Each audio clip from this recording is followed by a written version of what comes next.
Hello, everyone. Welcome to another episode of Polls 2024. This time we are looking at Maharashtra, and we have two guests from us as journalists. As journalists see it, is what our tagline is. We have Olga Tellis, who's been in the profession for years. She started with Blitz, went on to Sunday, went on to the Telegraph, and it's so great to have her here and after a very long time, Olga. And we have Thank you, Seema. Parth MN, who is also based in Bombay. He has been writing for various publications, including some international ones like Washington Post, Al Jazeera, LA Times, as well as rural publications of Maharashtra. So welcome both of you, and so good to have you here to discuss Maharashtra. Thank you. Olga, let's start with you. But before we start, I just want to put in a few stats. We've got 48 seats, Lok Sabha seats in Maharashtra. In the last elections in 2019, as we know, there were the NDA led by the BJP won 41 seats, the UPA led by the Congress won 5 seats, the AIMM got 1 seat, I think, and now we have a scenario where there are new alignments and realignments, right? In fact, it's very confusing for the voter. Yeah, so that's what I wanted to ask you. So we have the NCP in two factions, one with the BJP, one with the Congress. We have the Shiv Sena in two factions, also with either. The old alliances are broken, new alliances thus have been formed. So what were you saying, Olga? It's sort of confusing for the voter. The voter has sort of... Yeah, it's very confusing for the voter. And that's why there's a lot of voter apathy. They feel, what's the use? We vote for them and then they cross over. There's so many turncoats today. So one doesn't know really who belongs to which party. And that's why the voter is sort of very cynical at the moment. All right. So you get that feeling, right? Yeah. What about you, Parth? Do you get that, or do you feel that they worked out the confusion? No, I mean, I agree with her. I mean, it's especially in the Western Maharashtra belt, and largely in Maharashtra, the voter turnout has not been great, and that's one indication of election fatigue and voter apathy. Secondly, especially in the Western Maharashtra region, among the core BJP voters, also you can see that disenchantment, because Ajit Pawar is contesting from there. They've spent their whole life opposing him, and now they have to step out and campaign for him. And the fact that not many people in that belt, not many core BJP constituencies in that belt have come out to vote in large numbers, has made Ajit Pawar and his group a bit nervous, because it might suggest that the core BJP voter they did not step out to vote. It might suggest that the core BJP cadre did not campaign for him as rigorously as he would have for the other candidate. And that's a similar concern for Eknath Shinde as well, when his two main constituencies of Thane and Kalyan go to polls tomorrow. Okay. So, Olga, you had always amazing links and sources with the Shiv Sena. So now, currently, who is carrying the mantle of Thackeray? Is it Uddhav or his brother? See, both claim to be carrying Bala Sahib's legacy.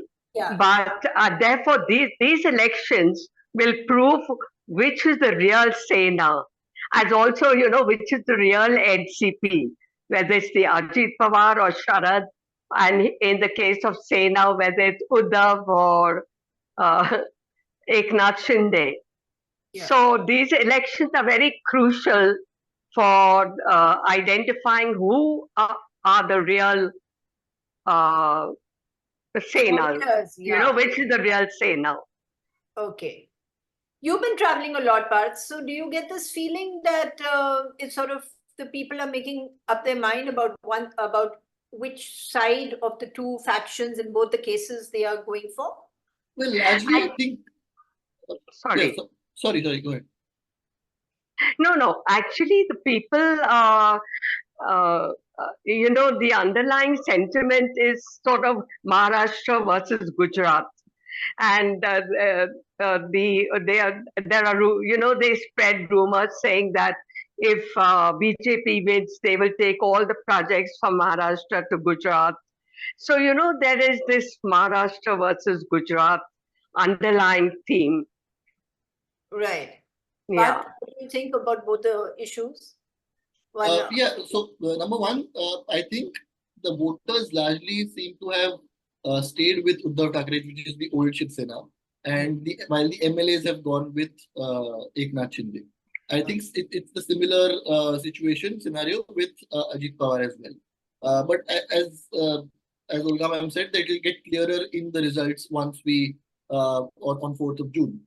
As far as the second issue is concerned, I do see that. So for example, Mumbai will be a very crucial, the 6 constituencies of Mumbai will be very crucial because over the years when Shiv Sena and BJP have been together, it was sort of assumed that Shiv Sena will look after the Marathi voter and BJP will get the non-Marathi votes, which is predominantly Gujarati and North Indian vote.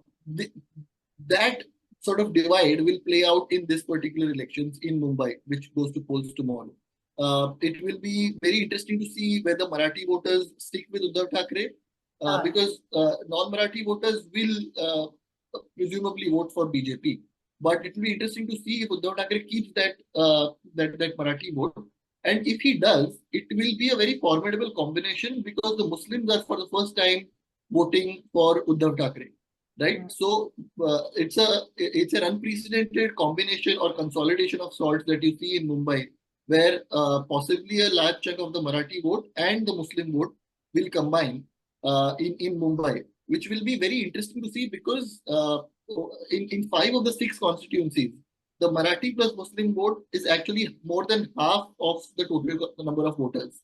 So if they play their cards right and if they focus on these 2 communities, and sort of consolidate that, then it could be a formidable lethal combination, especially in Mumbai, because the BJP, the NDA had done they'd done really well in Mumbai in 2019. So we could see a real turnaround there if we see the consolidation that I'm talking about here. How do you react to this point, Olga, given the fact that you've gone through those years where the Muslims were totally against the Shiv Sena and vice versa?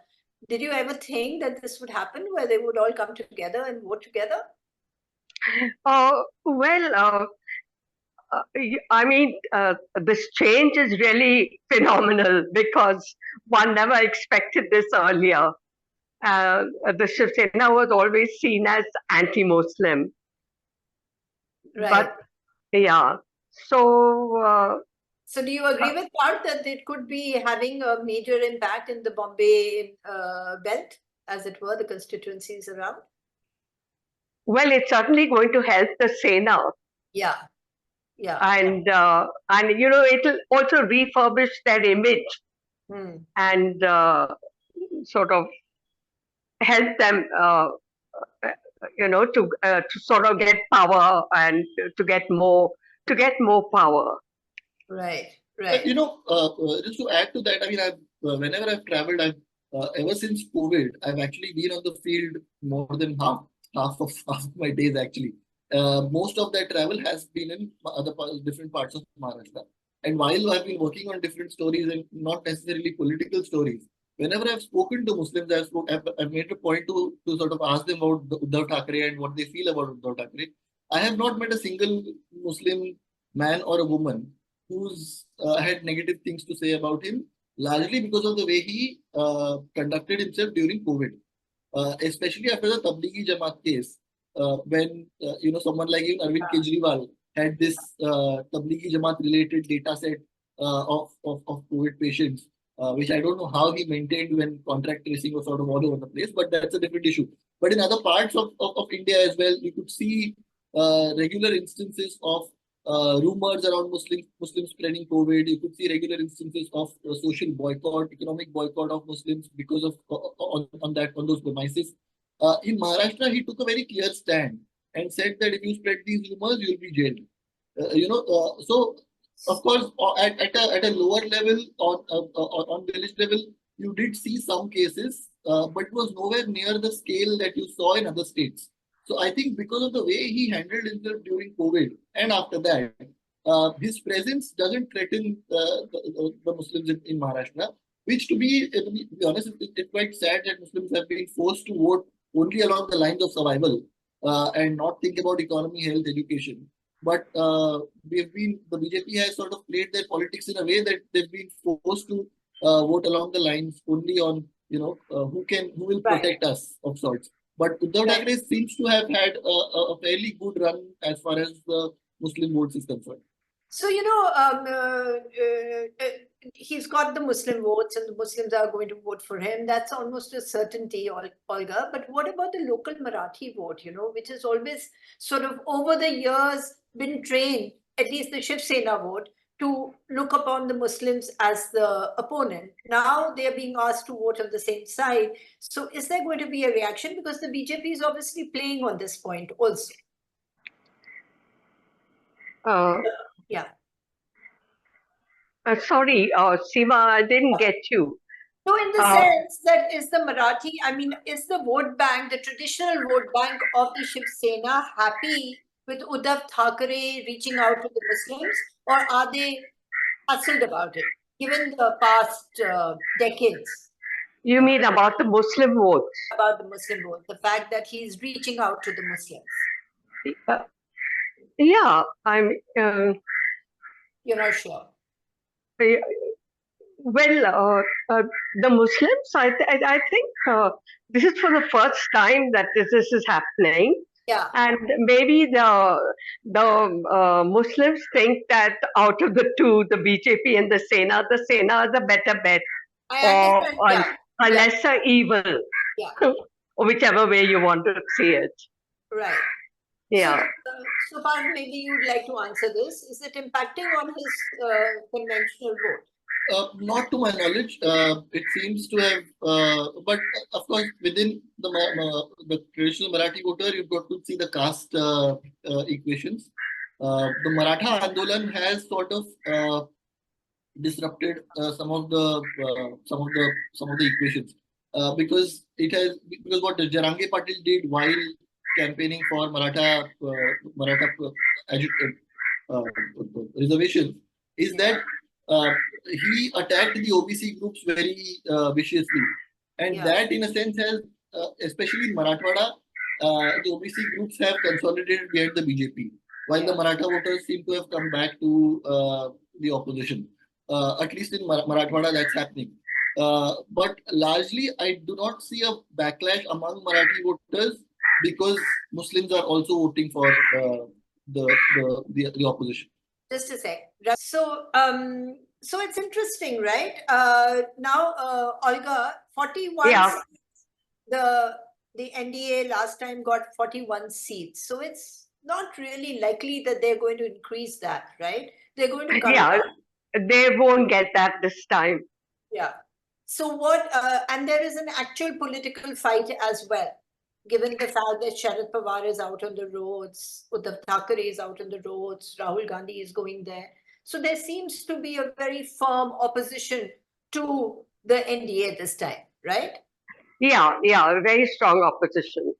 And though the former Chief Minister Fadnavis, Narendra Fadnavis says that the Modi factor is very strong in Mumbai, it is not so. Okay. And I mean, one does not see any Modi wave. Forget about any wave. But is there an anti-wave? No, I don't think so. One doesn't sort of get that impression of an anti-wave, but there certainly is no pro-wave. Okay, so it's a real constituency by constituency battle, right? Yeah. You agree with that, Parth?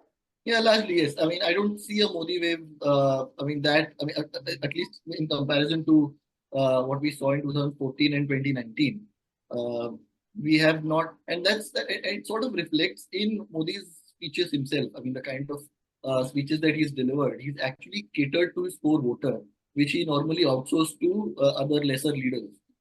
This time you see him catering to or appealing to his core voters which tells me that something's fishy or something that they're worried about something. Number two, at least in Maharashtra, the opposition seems to have put up a good fight. Uddhav Thackeray does have a sympathy wave going for him. Sharad Pawar has smartly played his cards.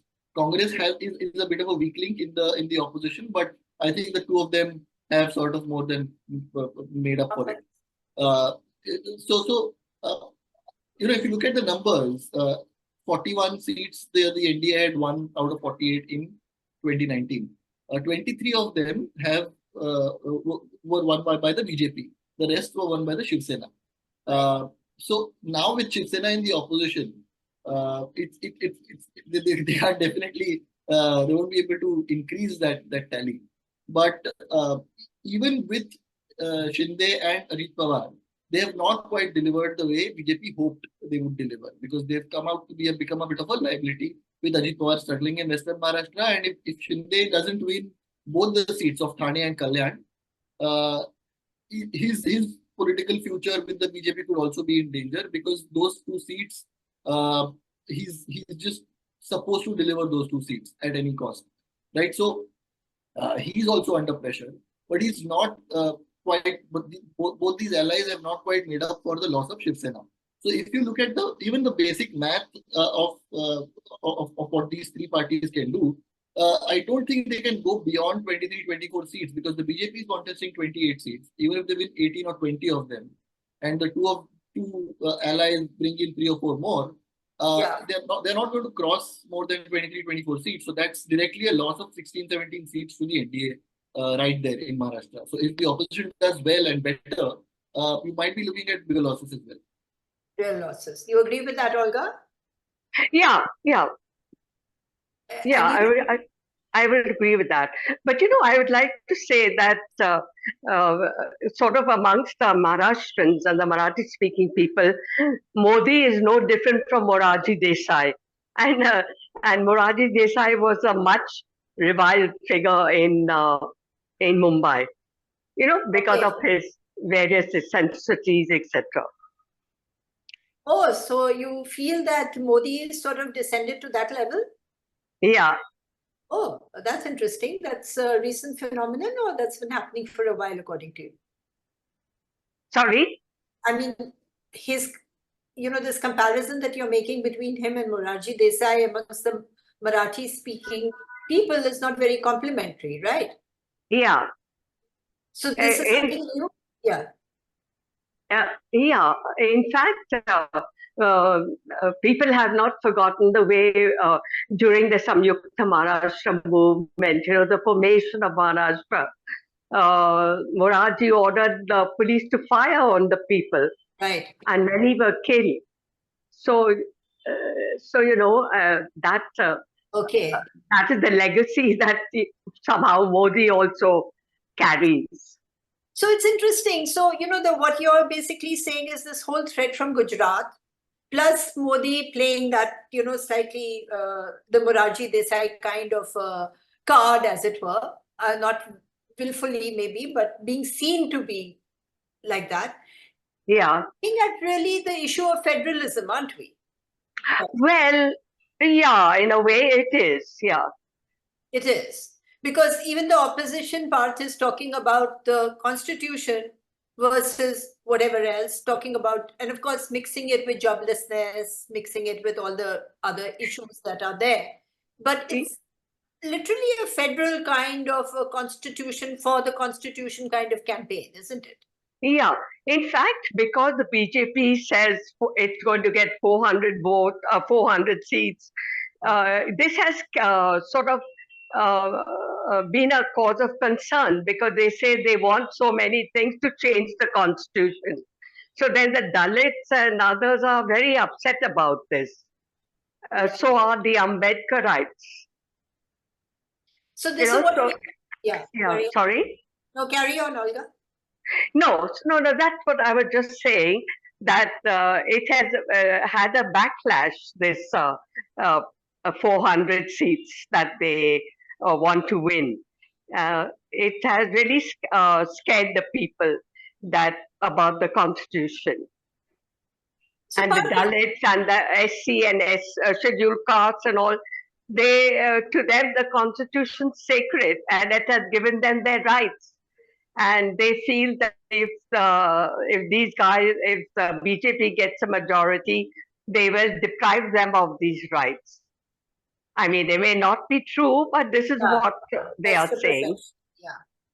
So, Parth, do you find this on the ground? Because you know what Olga just said is a kind of rumors and stories that are coming in from not just Maharashtra, but other parts of the country as well. That the Dalits who, let's take Maharashtra, who were fairly factionalized in the sense that they were all divided into various groups, have consolidated on this one issue. To be honest, I'm not too sure about it because I don't think anybody believes that the BJP is going to get 400 plus. I don't think even the BJP believes they're going to get 400 plus. And I did not hear that that being taken seriously on the ground. I think the Dalit vote, at least in Maharashtra, is remains factionalized. A large chunk of it is with the BJP. A large chunk of it remains with the opposition. There is a bit of a floating voter that might switch back to the opposition after voting for Modi factor in 2014 and 2019 because that may no longer play a huge role as it did into previous elections. But I don't think it has completely consolidated behind the opposition. They do remain with the BJP in large numbers. So in a sense, are we looking at also the re-emergence of, I'm going back a little bit to Sharad Pawar because I wanted to ask this, a re-emergence and a reassertion by Sharad Pawar because he seems to be very, very active in this election. He seems to have taken it personally because he wants to he wants to make a point that at least in that Western Maharashtra region, he doesn't want Ajit Pawar to do anything to sort of open his account. And that shows, I mean, the way they have campaigned in that region. And that's what's gotten Ajit Pawar nervous because the NCP, the old NCP has campaigned fairly well. And the core BJP voters seem to have not come out to vote for him. So that vote transfer has probably not been as smooth as he hoped it would be. So that's what's gotten him nervous. So, and especially that Baramati seat, where it's become an ego tussle of sorts. So if he loses that Baramati seat, if Ajit Pawar loses that Baramati seat, it's going to be very embarrassing for him. Yeah, of course. You remember, Olga, you guys on Sunday and all, I do remember used to chase Sharad Pawar apart for his millions, apart from his voter strength. So how do you feel, when you look over the decades that he has actually emerged and has not just emerged, he's actually held on to his fort, as it were? Well, he has, but with the Ajit factor, his position, well, it's not shaky, but it's not as strong as it used to be. Okay. Yeah. Yeah. That's also because I think the Maratha vote bank is also sort of, I mean, now he's trying to consolidate it, like Parth said, but it has also moved, right? Moved away from the old man, as it were. Yeah.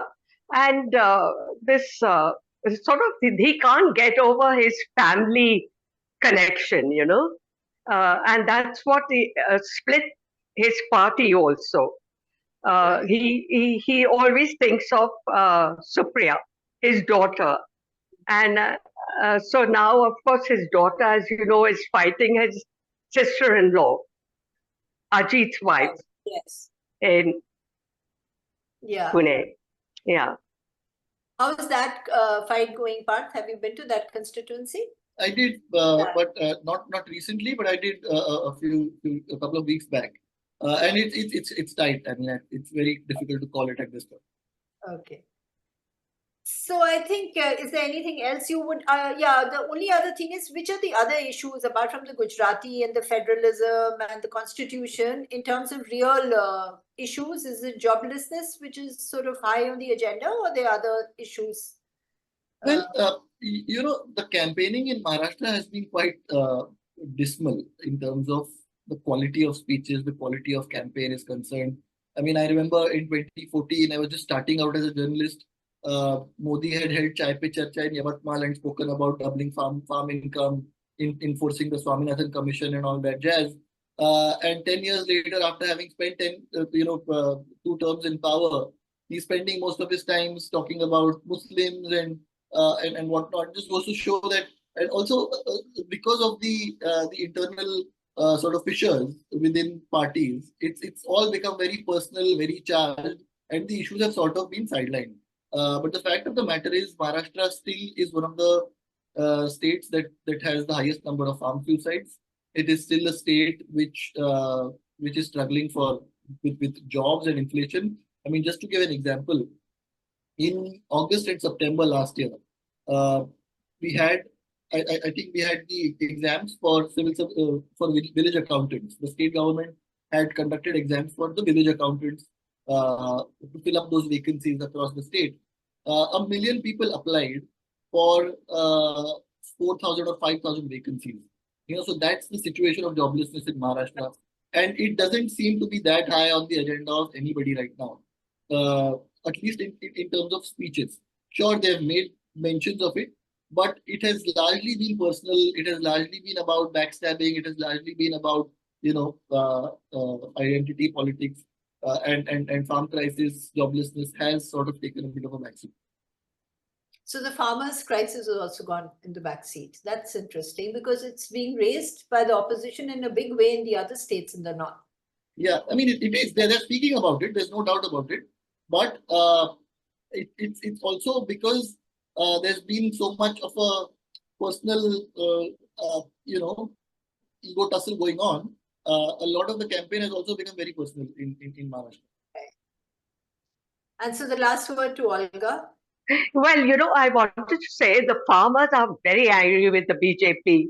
So that's going to make it's a big plus for the Sena. I mean, if they vote for the Sena or the Congress, I don't know where the farmers' votes will go, but it's certainly anti-BJP because of the various factors and the various things that the anti-farmer decisions that the BJP has taken. Right. So to summarize is basically we are all looking at the BJP or the NDA getting far less than the 41 seats it got. I think we all agreed on that. The factors sort of differ, but there is a strong opposition this time as compared to the last elections, right? Yeah. But like I said, the main thing is it's going to prove which is the real Sena and which is the real NCP.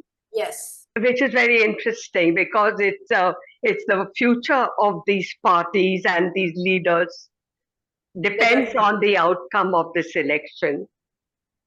Right. So it's really very exciting. Very exciting. Parth, you want to add to that? Or? No, I completely agree. Yeah. Okay, so thank you guys. Thank you so much for joining us and giving us an insight into Maharashtra. So all eyes Thank you, Seema. Thank you, Seema, for having me. Thank you for having us. Thank you.